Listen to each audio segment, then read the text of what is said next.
Have you ever left an important meeting and suddenly remembered everything you wanted to say? What if you didn't actually forget and your brain was simply trying to protect you? Welcome to Breakthrough Weekly, where we explore the subconscious patterns shaping how we think, feel, and respond so you can better understand yourself and create lasting change. I'm Monica Pelayo, certified in hypnosis and rapid transformational therapy. If you've ever walked away from an important conversation wondering why your mind suddenly went blank, today's episode is for you. Let's get started. Have you ever walked away of an important meeting and suddenly remembered everything you wanted to say? As you leave the room, the conversation begins replaying in your mind. You think about the question you couldn't answer and the point you forgot to make. Then, little by little, the words begin coming back. Suddenly, you know exactly what you wanted to say. Frustration begins to build as you think, why didn't I say that? I knew the answer. Why does this always happen when it matters the most? Maybe you feel embarrassed. Maybe you're angry with yourself. You may even start questioning whether you are prepared enough or whether you're actually capable. You replay the expression on someone's face, and the moment your mind went completely blank. By the time you've left the meeting, you're no longer just replaying the conversation, you're judging and criticizing what you believe it says about you. But what if you didn't actually forget? What if your brain simply changed priorities? Most people assume their mind went blank because they weren't prepared enough. Sometimes that might be true, but more often than people realize, something is happening unconsciously in the background that has already begun shaping how they'll respond. Through my training in rapid transformational therapy, which draws from neuroscience, cognitive behavioral techniques, hypnosis, and neurolinguistic programming, I work with a set of principles known as the rules of the mind. This framework explains how expectations, mental imagery, subconscious beliefs, and physiological responses shape what we experience in the moment. What I have seen again and again with clients is that the response often begins long before anyone asks the question. Think about the time leading up to an important presentation, interview, meeting, or difficult conversation. For some people, the worry begins the night before. You lie in bed thinking about what might happen, unable to sleep because your mind keeps replaying every possible outcome. For others, it begins in the hours or the moments right before the event. Sometimes it happens during both. You tell yourself you're preparing, but instead of calmly reviewing what you know, you begin mentally rehearsing everything that could go wrong. You imagine forgetting your words. You picture someone asking a question you can't answer. You imagine people judging you. You see yourself stumbling over your thoughts. None of it has happened, yet your body begins responding as though it has. Your breathing changes, your muscles tighten, your heart beats faster. Without realizing it, you've already begun mentally rehearsing the very experience you're hoping to avoid. One of the rules of the mind is that what you expect tends to shape what you experience. If you expect to freeze, your mind begins preparing for that possibility. If you expect to forget, your attention naturally shifts toward looking for evidence that you're forgetting. This doesn't mean every fear becomes reality. It means your expectations influence what your mind focuses on, how your body responds, and how you experience that situation. Another rule is in the framework is that every picture you create in your mind becomes a blueprint and a command to your body and mind. Every time you imagine yourself freezing, forgetting, or being judged, you strengthened that mental rehearsal.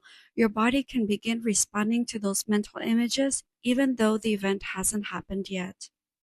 A related principle is that every thought you think causes a physical reaction in your body. Those mental images don't stay in your head.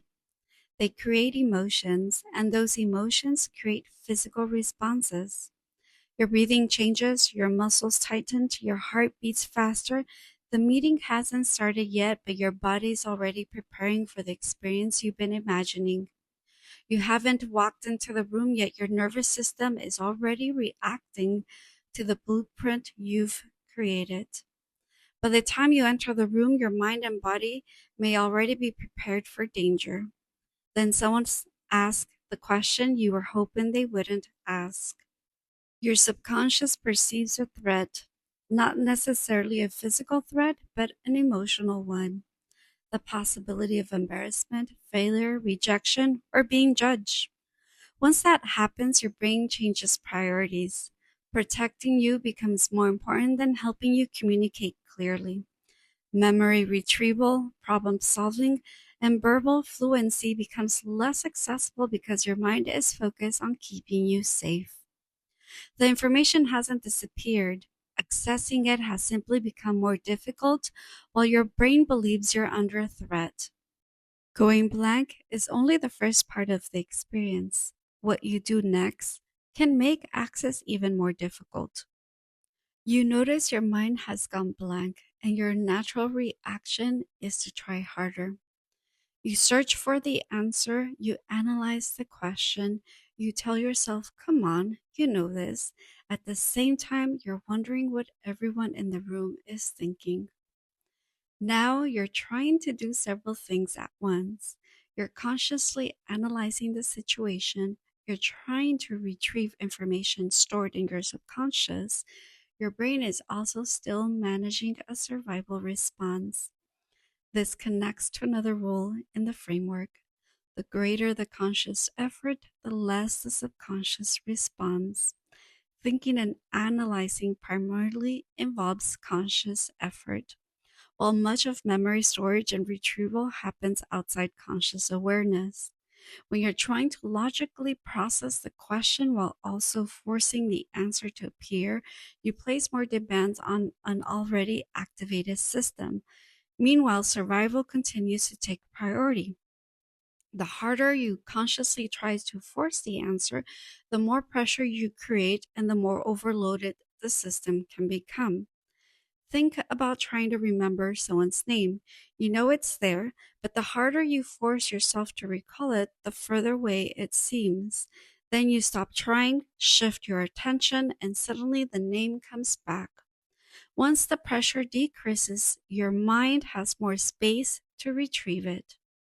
This is why people are often encouraged to pause, repeat the question, ask for a moment to think, or say they will return to it later.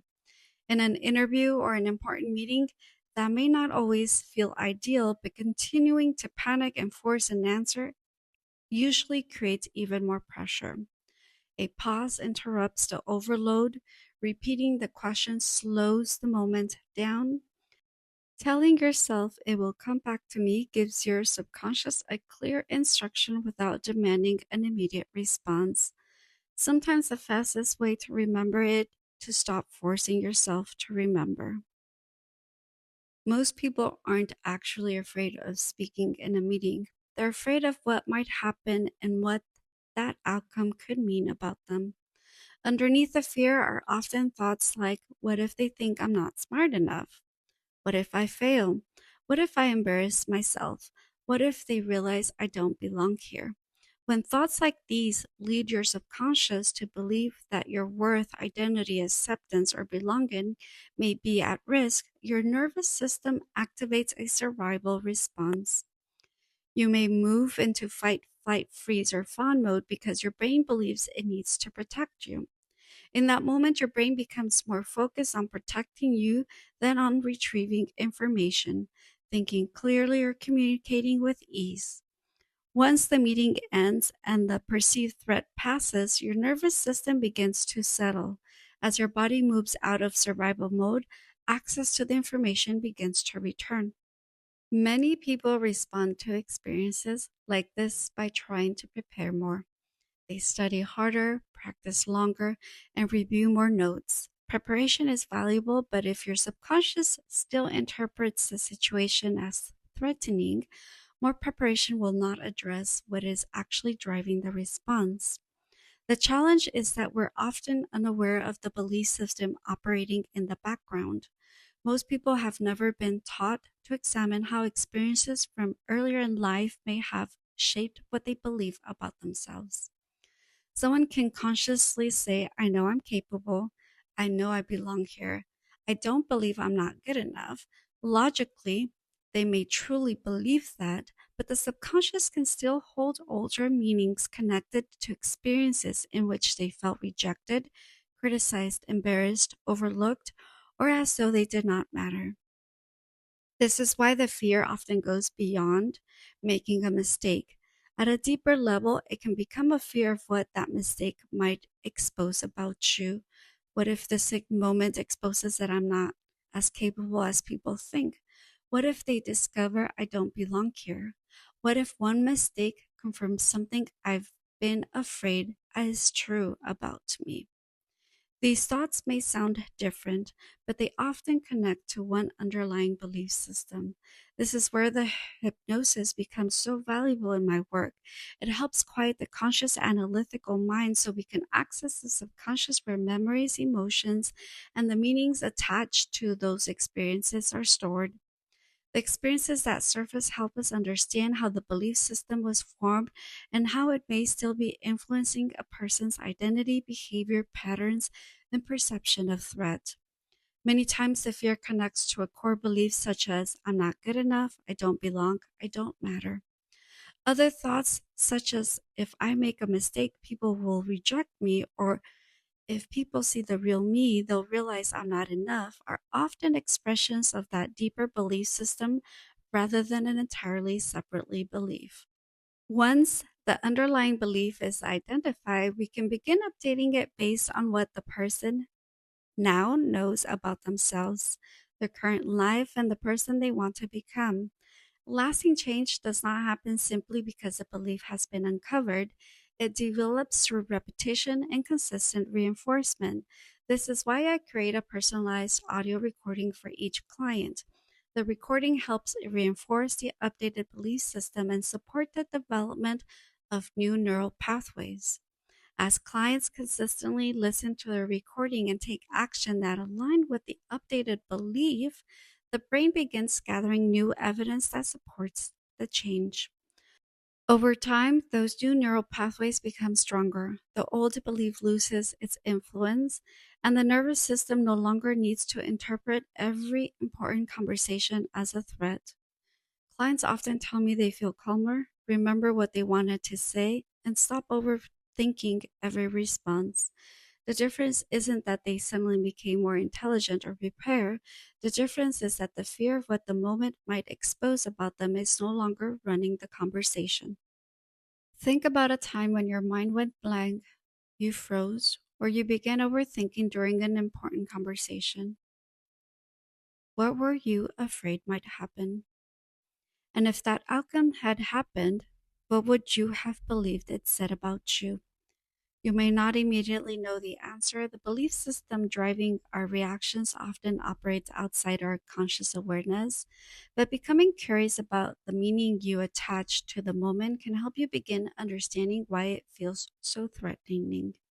If you've ever walked away from a meeting wondering why you couldn't remember something you clearly knew, don't immediately assume you weren't intelligent enough, capable enough, or prepared enough. Your mind may not have been working against you. It may have been trying to protect you from an outcome it believed could threaten your worth, identity, acceptance, or belonging. The information was never gone. Your mind simply believes survival mattered more than access. Would you like support with freezing, going blank, or overthinking in important moments? You can schedule a complimentary exploratory call to discuss what you would like to work on and determine whether working together is the right fit. You can schedule the appointment at www.thrivingpathways.com/appointment. If something in today's episode felt familiar, Don't ignore it. Sometimes the biggest breakthrough isn't learning something new, it's finally understanding why you've been responding the way you have. If you'd like to support identifying the subconscious beliefs behind patterns like overthinking, freezing, or self doubt, you can schedule a complimentary exploratory call through my website at thethrivingpathways.com/appointment.